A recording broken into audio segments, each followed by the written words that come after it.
Алла жолында еңбек қылғандарға, Алла жолында жігерін салып еңбек қылғандарға жәннаттың өзінде 100 дәреже бар дейді, қараңыз. Міне, сонда айтады: "Ма байнахума, ма байна хатайни даражатайни кама байна самаи вал ард." 100 дәрежені қараңыз, мынау бірінші дәреже, мынау екінші дәреже. Бірінші дәреже мен екінші дәреженің арасы қанша? Мысалы, мынау сатына қараңыз. Мысалы, бірінші саты мен екінші арасы бір 20 сантиметр. Пайғамбарымыз айтып жатыр, бірінші дәреже мен екінші дәреженің арасы көк пен жердің арасындай дейді. Бағана айтып жатырмық қой, біз биіктік деген нәрселер өте биік. Көрдіңіз ғой? Өте биік.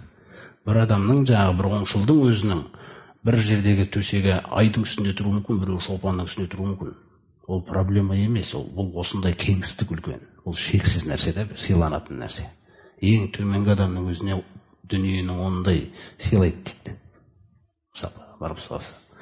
Сонда бұл нәрселер, құрметті жамағат, егер амал жасаймыз дейтін болсақ, онда Алла Тағала бізден еш нәрсені аяп тұрған жоқ.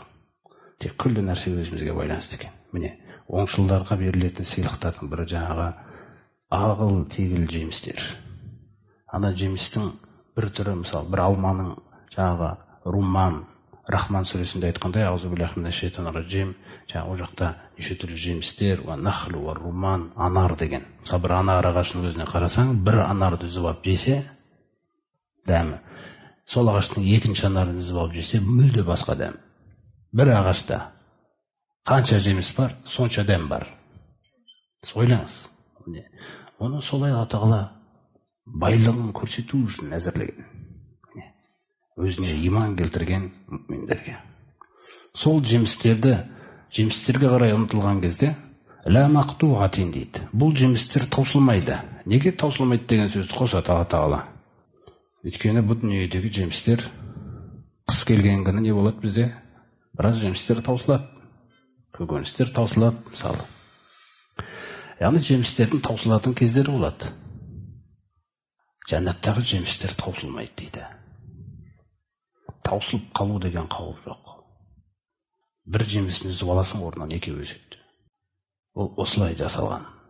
Сосын бұл жердің бетіндегі жеміс ағаштарына суармай, қарамай қойсаңыз, ол бітеді, үзіледі, болды.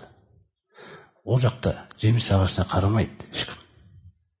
Ол жерде жеміс ағашын тек қызықтап жеу үшін ғана барады адам. Оны адам күтпейді. Ол Алла Тағаланың рахымымен өсіп отқан нәрсе. Сыйлығымен, сондай кереметтілігімен. Уәлә мамнуға. Сондай-ақ ол жемістер жаңағы қол жетімді дейді. Бұл дүниеде бір жемісте тікенек кедергі жасауы мүмкін жаңағындай. Немесе анау ағаштың басында тұруы мүмкін, бірдеңкемен алу керек, немесе біреу шақыру керек деген нәрселер болады да. Ол жерде ондай жоқ, қол жетімді. Қаншалықты қол жетімді дегенде қаланың еңкейеді. Ол сондай бір керемет нәрсе. Инна фил жәннәти тойрон. Мысалы, иза иштахар рожулу мин ахлил жәннәти тойрон мин туюрил жәнна. Жәннаттық бір адам егер ұшып баратқан бір құсты қаласа болғаны дейді жәннаттық. Қараңдар. Фахарра илейхи машуиян. Сол алдына қуырылған бетте түсе қалады дейді. О жақта кедергі жоқ. Адамның қалауымен қол жеткізудің арасында проблема жоқ мүлде. Соны айтып отырады. Кедергі деген нәрсе жоқ.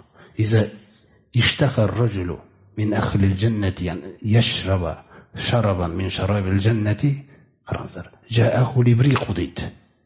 Жәннаттағы адам егер де бір сусын ішкісі келсе дейді жәннаттан, ішкісі келген бетте қасына құмыра келеді дейді өзі. Пайғамбарымыз сосын айтып отыр. Жааху либриқу. Міне, фауақаға биядихи. Тура қолына қарай қойыла қалады дейді. Фаяшрабу, фаясхабу дейді. Шет құмыра кетіп қалады орнына. Бір нәрсені орнына апару, анжан барып алып келу деген нәрселер. Бұның барлығын аталық осы дүниеде сен жігеріңді толық салшы. Мен сені о жақта жігер жұмсамайтын бір жерге алып барам деп отыр ғой ертең. Көрдің? Тек қана адамның күллі о жақта жұмыс істейтін нәрсесі қалау екен ғой, қалау. Ойлаңыз. Қалайсың болады. Қалайсың жаңа жеміс еңкейеді кәдімгідей. Осындай дәрежеде болып жатыр.